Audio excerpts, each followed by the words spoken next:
Okay, hello. This is going to be kind of a live demonstration of some changes I've made to the physics bones for physical animation of parts of the skeleton. Um, the real motivation behind this PR, I guess, is that currently the things you can do with physics bones are kind of limited. And from a code perspective, although a lot of you guys are downstream users, but the way the code was written is that the physics bones kind of tie in directly to the skeleton, and their code isn't entirely self-contained. So there's a little bit of a mess going on there. But in addition to that, this kind of refactor of these bones is going to allow us to do a bunch of more cool things.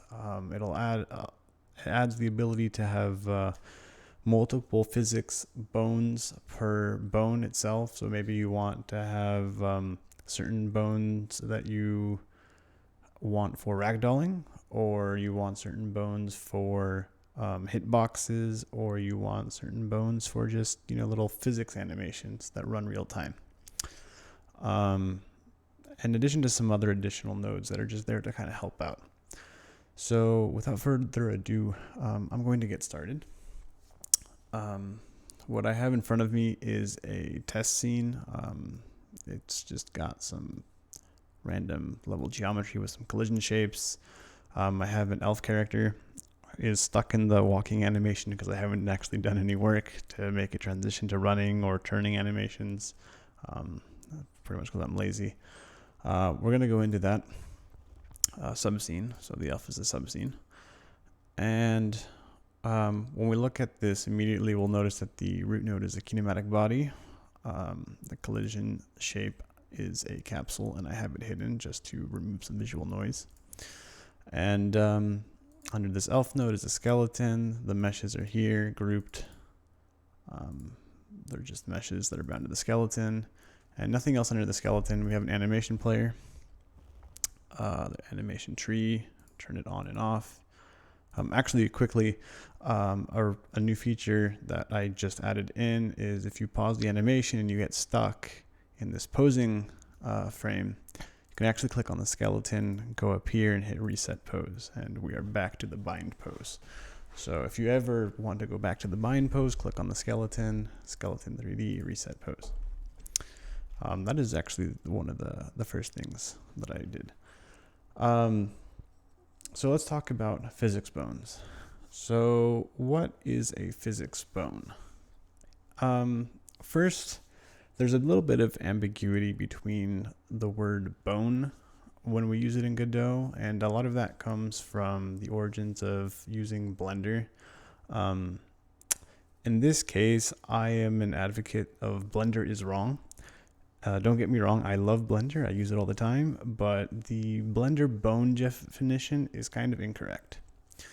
And let me explain a little bit.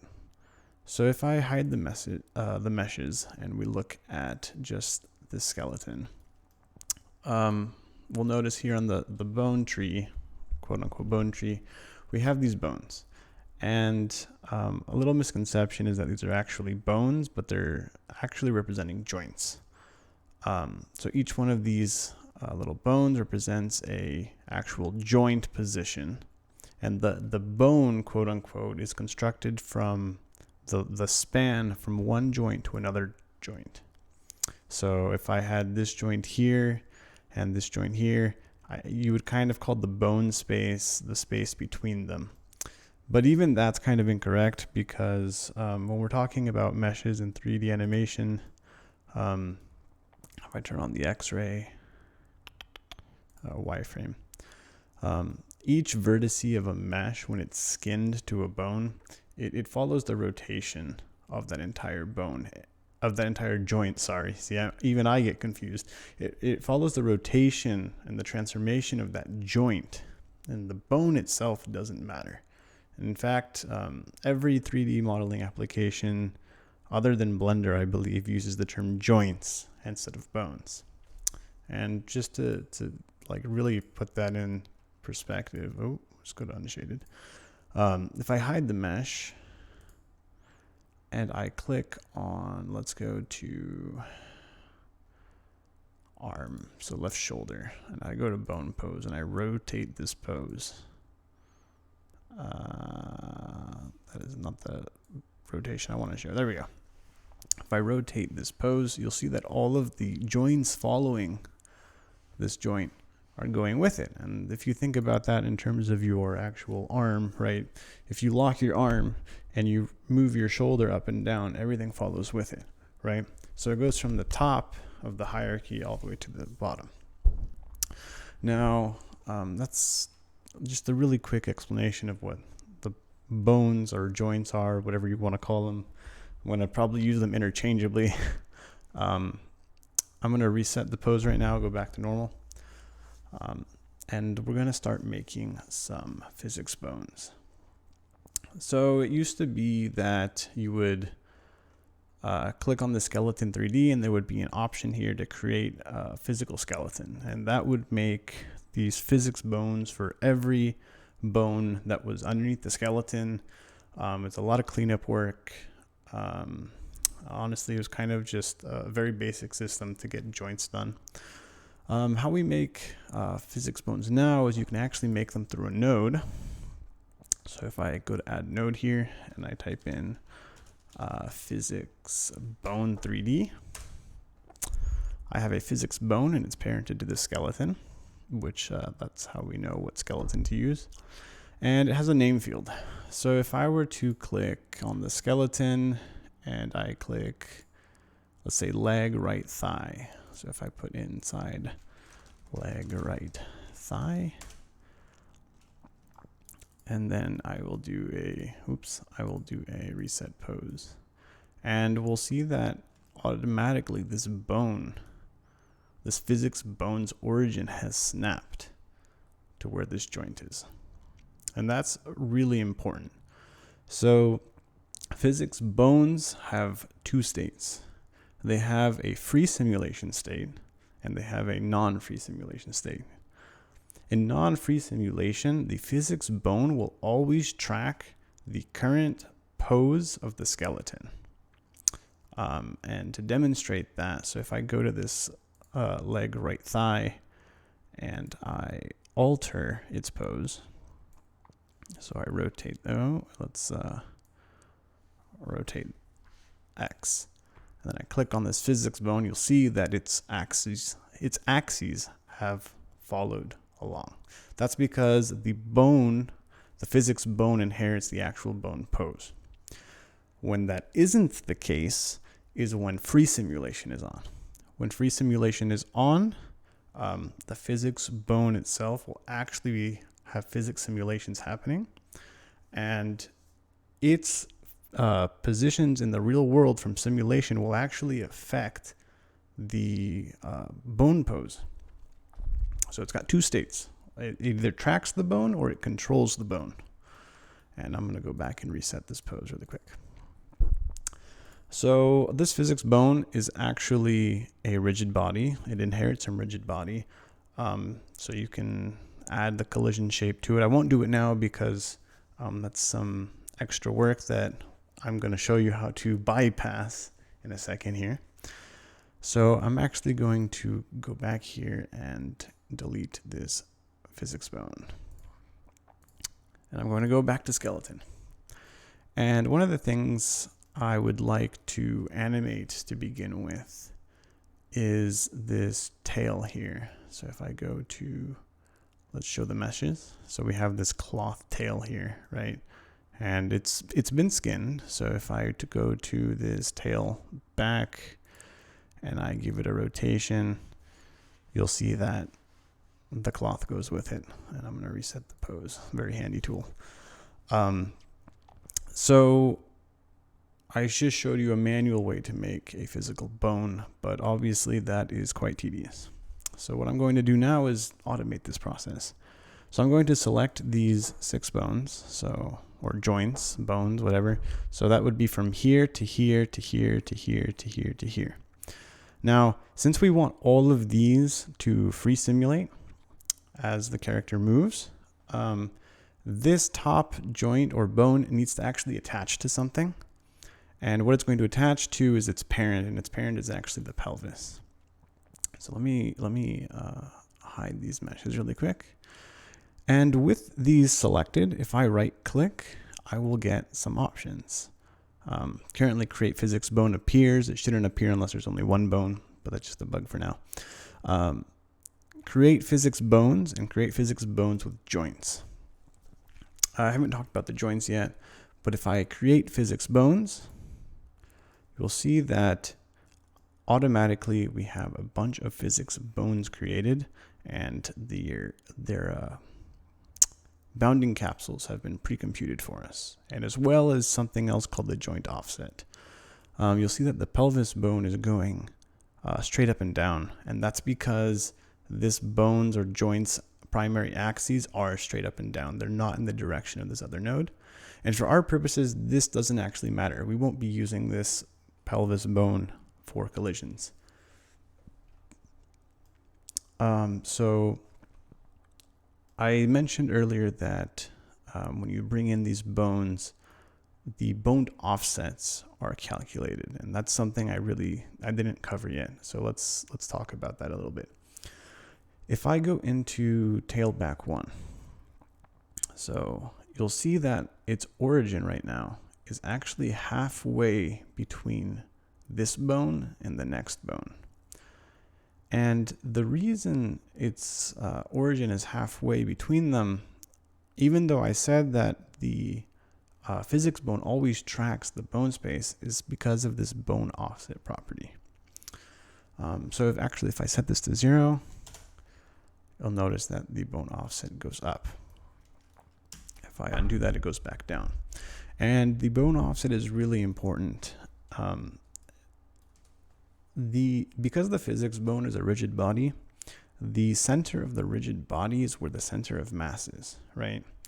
So if we didn't have this bone offset and the center of mass was up here and the collision shape followed where that point was, we would have basically free rotation on this very last tip. This is kind of mathematical based, but because the center of mass is exactly where the pivot point attachment is, we would have free transformation.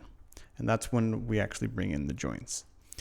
But basically, this bone offset is how you set the center of mass of the bone. So you would set it probably between joint A and B that you want your bone to be. And actually, if I delete this train again, and I go back here, if I actually select 1 and 6 and create physics bones, I will actually get a bone created between this joint and this joint. So it's responsive to how many things you select. So I'm going to undo that. But now I said that I really want to simulate these bones. So I'm going to select these 6 bones again. And I'm going to select pelvis again because I need a joint to connect to. And I'm actually going to right click and I'm going to hit create physics bones with joints. And visually, nothing here has changed. Normally there would be some joints being rendered, but I've disabled them because the rendering is pretty bad right now. And they would be in the way of this demonstration. So let's take a look on the left in the scene tree of what's going on. We have the physics bones were created again, just like we did previously. But as a child of the non-primary bone, we have a bone cone twist joint was added in. And some of you might be familiar with the cone twist joints and the 6th-off joints and the pin joints. The bone versions of these joints are a special version. They do the exact same thing that the regular ones do, except that they bind directly to bones. And that's really important because the transform of this bone cone twist joint doesn't actually matter. And the reason it doesn't matter is because a bone joint in general is the binding between 2 physics bone nodes. When you bind to 2 physics bone nodes, The point of pinning or of joining is the point where the top of the physics body of the bone you're pointing to and the end of the physics body of the other bone you're pointing to touch. And I say that, but also that is kind of a lie, because if you think about it, the point they actually touch is the joint itself. So if I connect the pelvis and the tail back, these two joints, the pivot point is actually this point right here. This is the point that they connect, and that is the tail back bone. So the point of contact between the pelvis and the tail backbone is the tail backbone.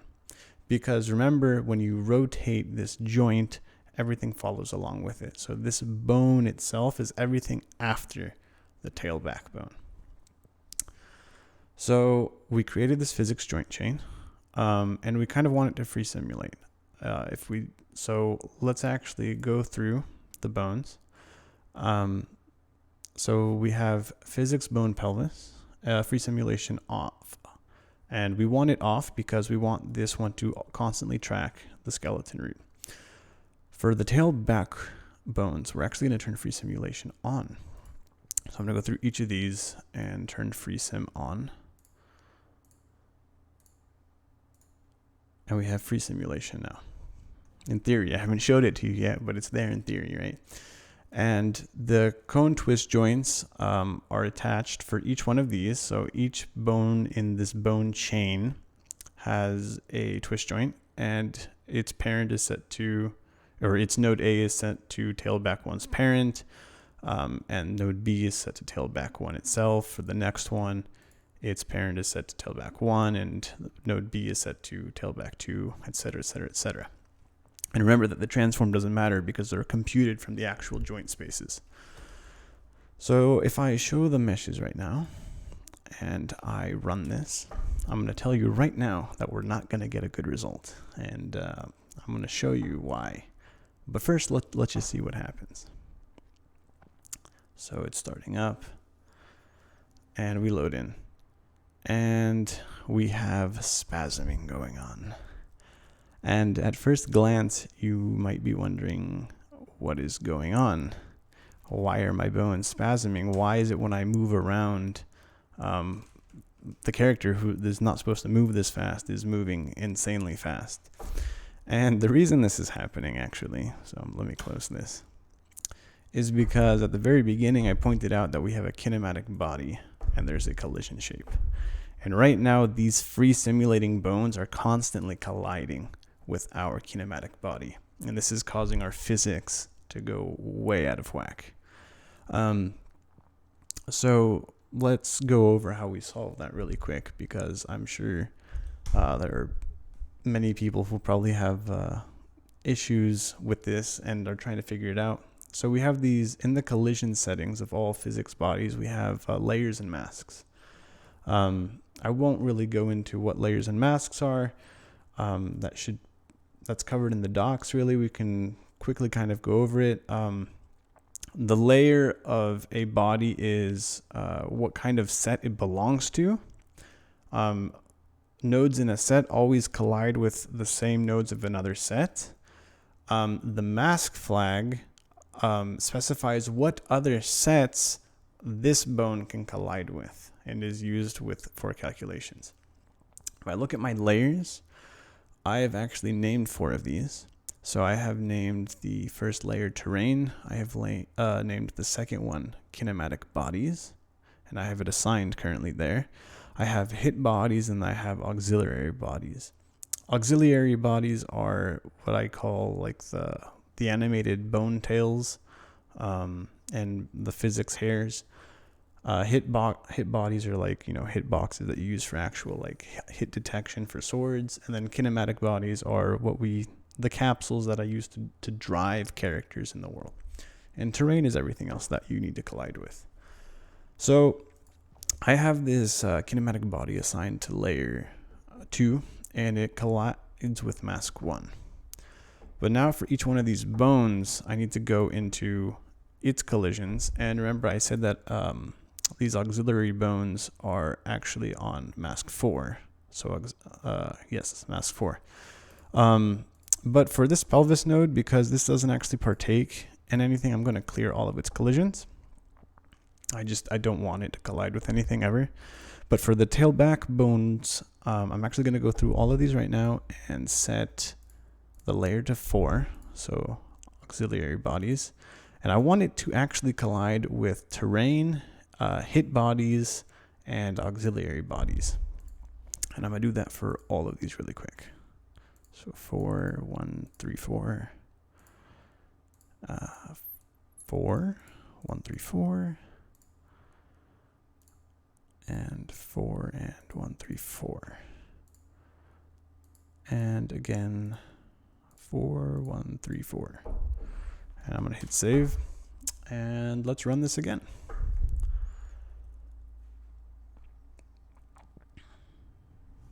Oh, there we go. All of a sudden we have stabilized because our physics bones in the back are no longer colliding constantly with our kinematic body capsule due to our masks. So if I move around now, you'll see that the bones are stuck. And why is it that they're stuck? That is a good question. So let's actually go back and look. I probably messed something up. Let's see, the pelvis free simulation is off. Let me actually add that to layer 4 again. No, I'm just being silly. The actual reason is because these, the pelvis bone, when it's not simulating, is a kinematic body, and we need to turn off sleep on that. I'm actually going to turn off sleep on all of these bones because I don't want them to sleep. That's why they stopped moving. See, we got to do some live debugging sometimes because it's usually user error from this point on. So let's actually play again. Okay, if I move around, I get movement. But you might notice that the movement is kind of over-exaggerated, especially here when I'm stopping. So we go from back swing straight to forward swing. And this is actually a common problem. This is caused by a decoupling of the free simulating bones in the tail versus the actual movement of the kinematic body. And what do I mean by that? When I move this character forward, I apply some velocity to this kinematic body, right? And let's say I'm moving at 10 meters per second. However, these bones, when this body starts moving, these bones are attached, but because they're in free sim state, they do not inherit that velocity directly. And that's because they're not parented directly to the kinematic body. They're a top-level object internally.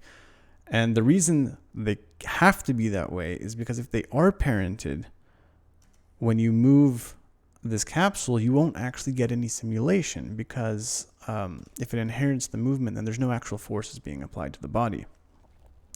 Now, that doesn't mean that we're actually stuck with this problem, and there's a new node that is here to help us fix this. So if I close this, I'm going to go back to my scene tree, and I'm actually going to do some cleanup work. So I'm going to take this bone, and I'm going to rename it. And I'm going to call this the back tail, or tail back pelvis. Tail back pelvis. And I'm going to have to go back into this joint and update this because it's not automatic. And I'm going to minimize this tree here. And under the skeleton node, I'm going to add a brand new node, and it's called a physics bone compensation 3D. And this is going to solve our velocity problem. So I'm going to create this node. And it's going to, because I had this skeleton selected, it's going to make it under the skeleton, and it needs to be underneath the skeleton. It doesn't need to be underneath the skeleton, but the bones need to be parented under this node to inherit velocity from it. So if I look into its settings, it's a very simple node. It has one field and it has a tracking node path. And I'm going to assign this tracking node path to my kinematic body. Now I'm going to take this tailback pelvis and I'm going to put it underneath the compensation node as a child. And I'm going to save and I'm going to run again.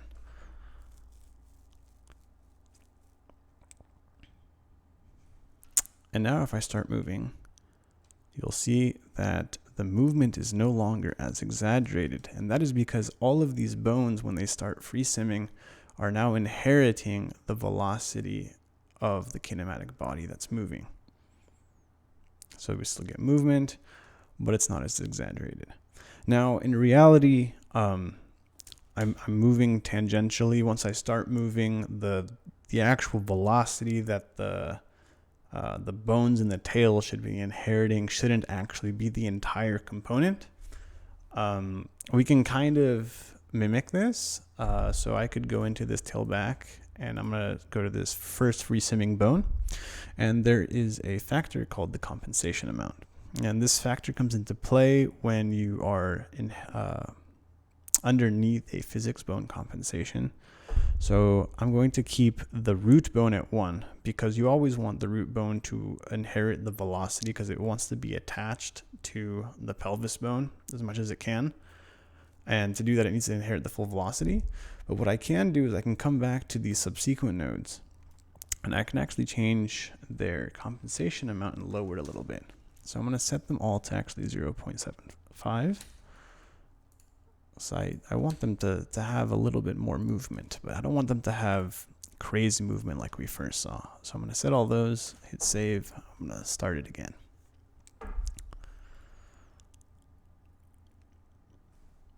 We spawn in, there's always a little bit of bullet physics jiggle going on there. And if I start moving, we'll see that there's actually a bit more movement now, but there's also not that ridiculous over-exaggerated swinging going on.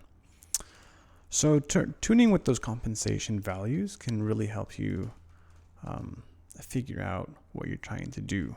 Like, do you want really exaggerated physics? Do you actually want in particular to take away that value? And that's up to you to do. So I'm going to close this now, and I'm going to resume simulating these front tails. I'm actually in the debug. I'm going to disable the collision shapes because I don't think we really need to see them anymore. And I'm going to hide these meshes right now. And actually, let's do some organizing. So I'm going to add a node, an empty node. And I'm going to call this auxiliary. I can't type today. Auxiliary bones. And I'm going to parent the tailback pelvis underneath auxiliary bones. And now I'm going to go to the skeleton, and I'm actually going to do a special trick. So I'm going to click on the pelvis, which is what we need to simulate these front ones. But I'm also going to directly just click all of these tail right and tail left bones in one go. And if I right click, I will still get the create physics bones with joints, and it will intelligently create the bone hierarchies. So we'll actually see here we have 2 pelvises because it created a root pelvis for each one of the joint chains. Actually, we can just use the one pelvis here. So we could call this auxiliary pelvis, and we can take this bone cone twist joint. Oh, that got renamed automatically. Wonderful. And we should we can leave that name. And I'm going to come to tail right, and I'm going to move this right under auxiliary pelvis. And I'm going to take tail left and move it under auxiliary pelvis. And now I'm going to delete these extra pelvises because I don't need them. And now I have these auxiliary tails for the left and right, and I'm probably going to have to update their parent nodes for the top one, correct? So I'm going to set that to auxiliary pelvis, and on this one as well. So now I kind of have 3 joint chains parented to this one pelvis that doesn't actually animate, right? That's the root. That's what's keeping it locked in place, because it follows the bone poses at all times. So now I'm going to go into these bones. I'm going to turn free simulation on, set compensation to 0. Sorry, this is the first one, so we're going to set that to 1, because that's, you really want that one to follow. We are going to go to collision, set this to 4, 1, 3, 4. Sorry, this is a bit tedious, but we can't automate everything, unfortunately. Or maybe we can, and we're just lazy, but it's just how we are sometimes. Did I turn FreeSim on the other one? I did not. FreeSim on 0.75. Collision 4, 1, 3, 4. I like turning can sleep off on these. But for the free simulating ones, it really shouldn't matter. It's sometimes for the kinematic ones that it's a problem. So this joint chain is done. So minimize, and let's go to this one. So freeze him on, 1 is fine. Collision masks. We're gonna set this on the free sim at 0.75. And let's do collision 1, 3, 4. And this one as well, 0.75. Oop, free sim on. And 1, 3, 4. And let me just make sure that's all correct. Minimize, hit save, and let's play. Oh, it's going to render without a mesh because I kept it hidden. So let's actually show that.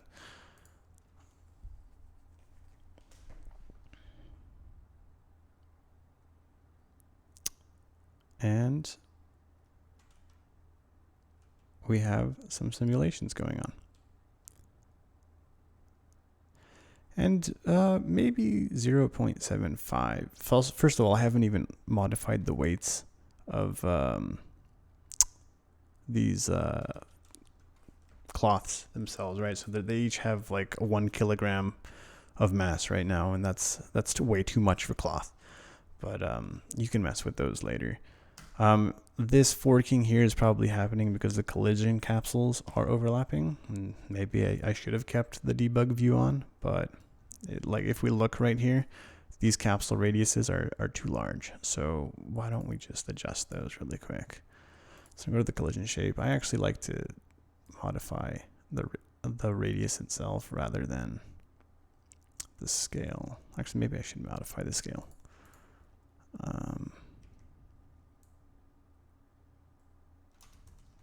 Though I think we need to modify. I'm gonna stick to the radius. I just don't like modifying the scale that way. 1.5 should be okay. Oops, 0.015. It doesn't like it when I enter it in. 0.01. That should be actually okay. So I'm gonna just do that for all of those really quick.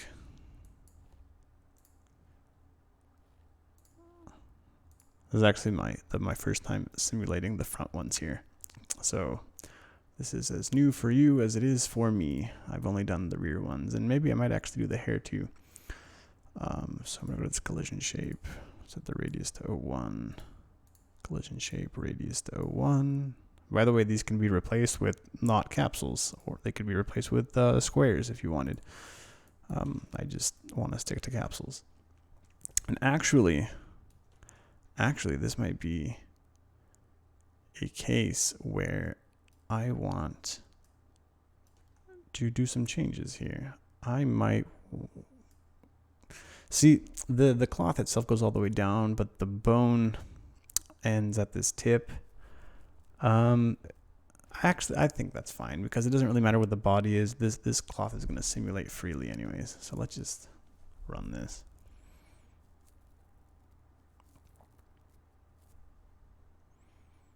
Yeah, and they no longer flare out as much. And they move. Notice that they're not colliding with the body because we haven't actually set up hitboxes for the body. So now we have a bunch of cloths. I actually think they're self-colliding. Yes, they are self-colliding. So we have movement for the cloth. While I'm at it, why don't I just turn on the animation tree, the movement animations. and play those.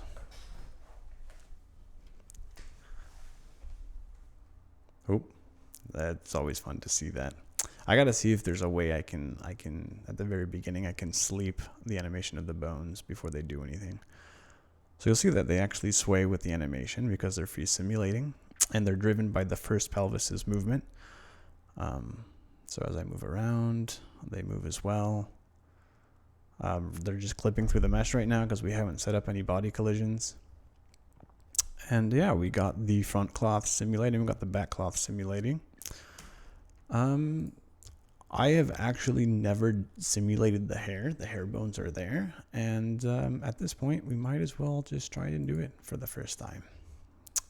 So I'm going to go back to the skeleton. I'm in this pose. I don't like working when it's posed. So I'm going to reset it. I'm actually going to hide the meshes again so I can see what I'm doing.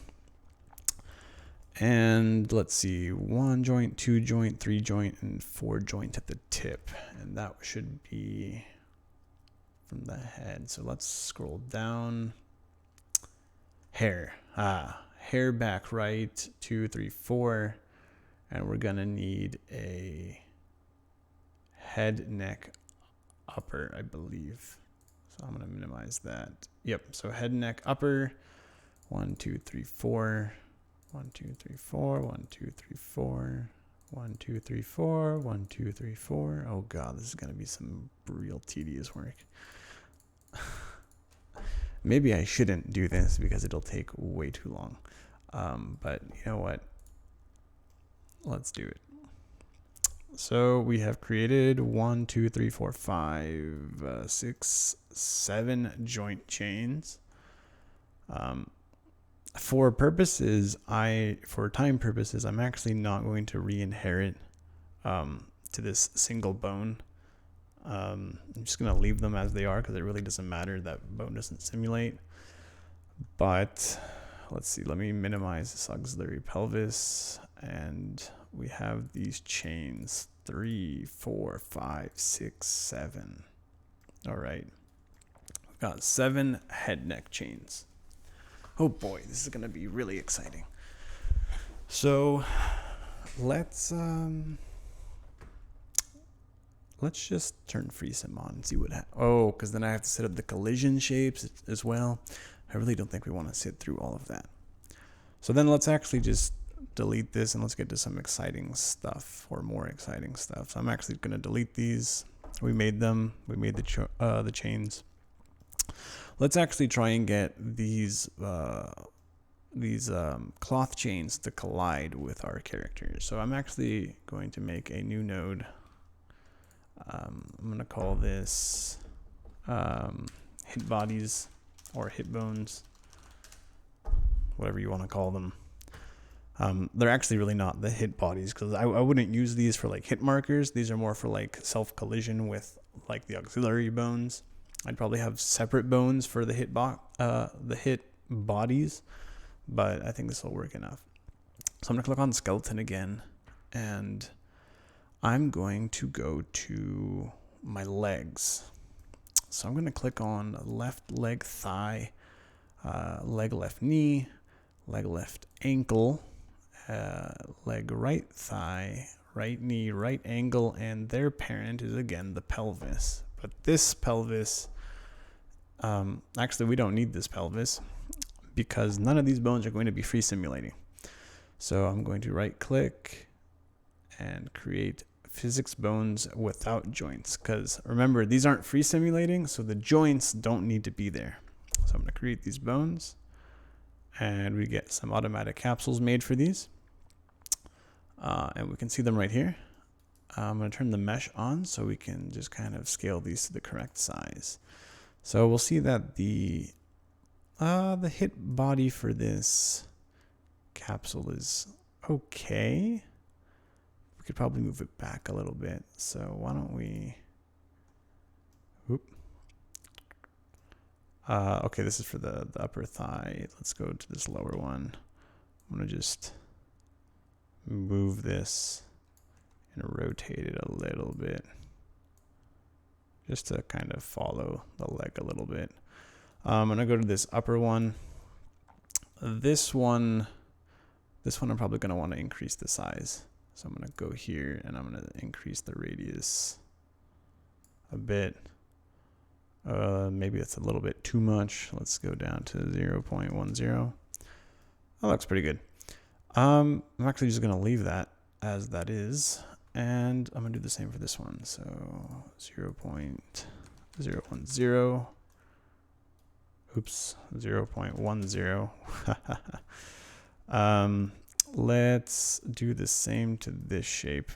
At some point in the future, I really want to put in a mirror button where you pick a side and the collision shapes are mirrored to the other side, so this tedious work doesn't have to happen. That was 0.08, 0.3. Is it the same? Okay, yeah, we didn't scale that one differently, but we did translate and rotate it. So I'm gonna take this value. Actually, I'm gonna do something special. I'm gonna just delete this, and I'm going to duplicate this. I think this will work, and I'm going to move it to the left-right knee. Oh, but I think it's going to inherit that. So I'm going to zero this out, 0, 0. Ah, and that worked. Look at that. All right. But now we also need to set collision masks for this, because otherwise things are going to freak out. So remember I made the hit bodies number 3. So I'm going to put these under 3, and I only want these to collide with... I actually don't know if the hit bodies need to collide with anything. If I recall correctly, the mask of the free simulating bones will collide with these because they are put in the mask. I'm just going to, for now, just put these to layer 3. So I put these to layer 3. Oh, that's layer 4. Oops. Put these to layer 3. And remember, none of these are free simulating. They're going to just track the pose. And why don't I turn on visible collision shapes?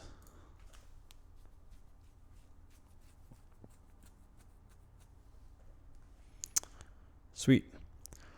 If I move around, you can see now that the cloth is actually colliding with our hit bodies. That is fantastic. And actually, why don't we turn on some animations as well? So let me turn these on.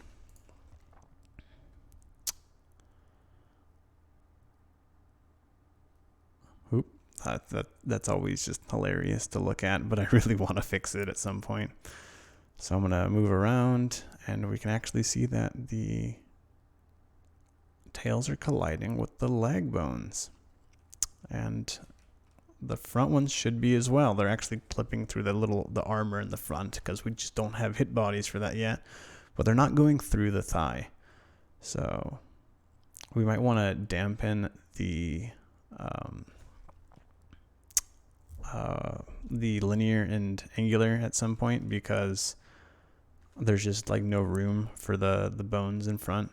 They're kind of just getting shoved around. Or you might want to just turn off the collision for those front ones. That's up to you to do. They're you know, that's just the nature. Like they're constantly colliding, so they're just kind of put in front. But yeah, we have a collision with the backbones and the legs, so they get pushed back as the character moves. And actually, why don't we just turn off the collision shapes?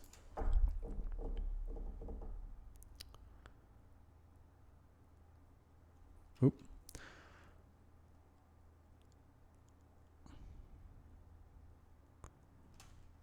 And as we move around, they simulate.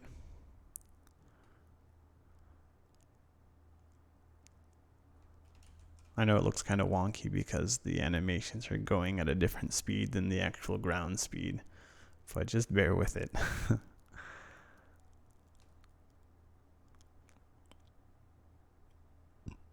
And remember, you can always control the amount that the cloths move with the compensation amount.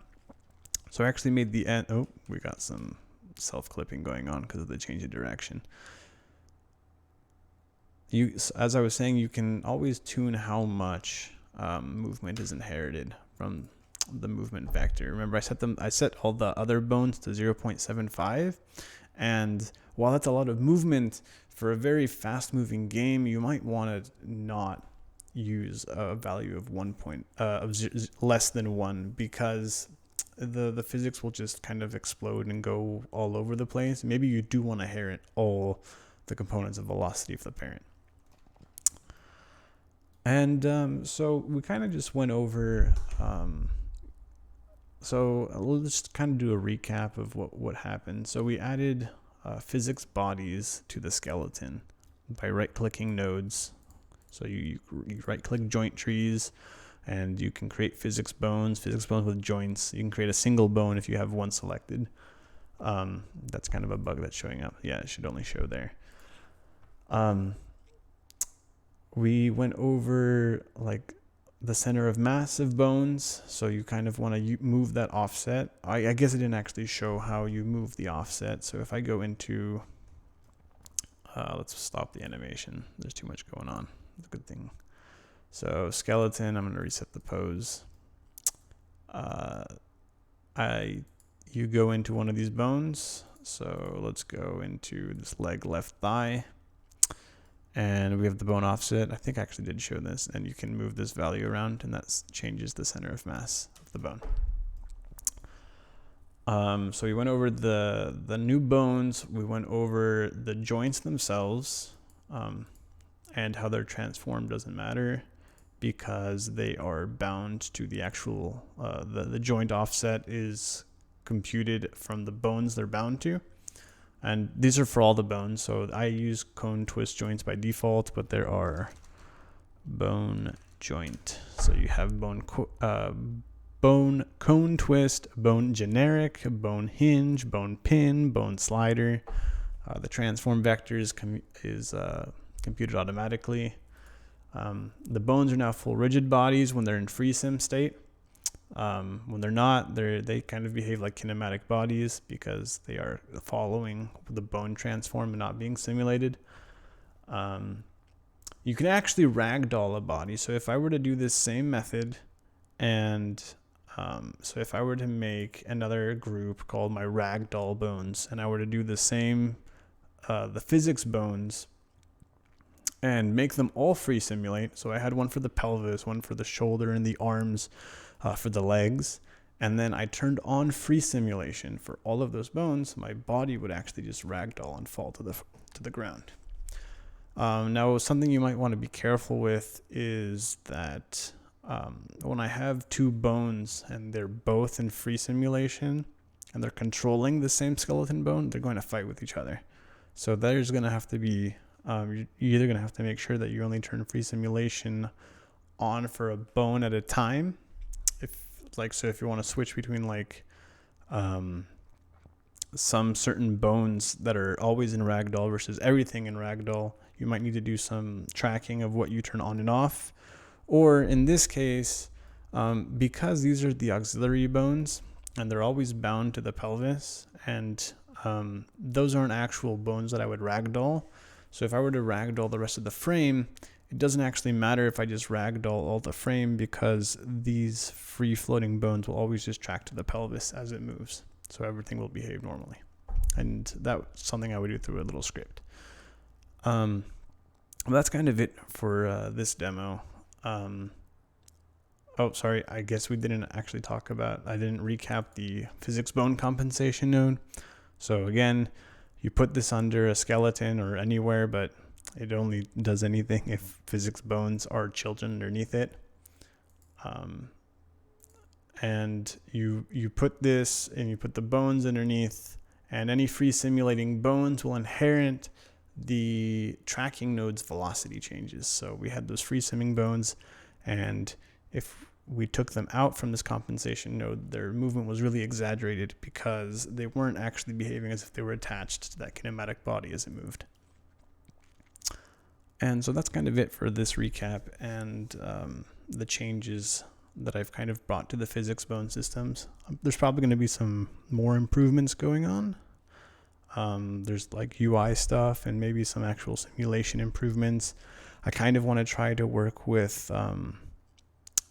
return to joint bind. So remember that, so not remember, but you probably saw that the cloth was constantly in a free simulation, but maybe you want it to be springy and kind of spring back to its original position as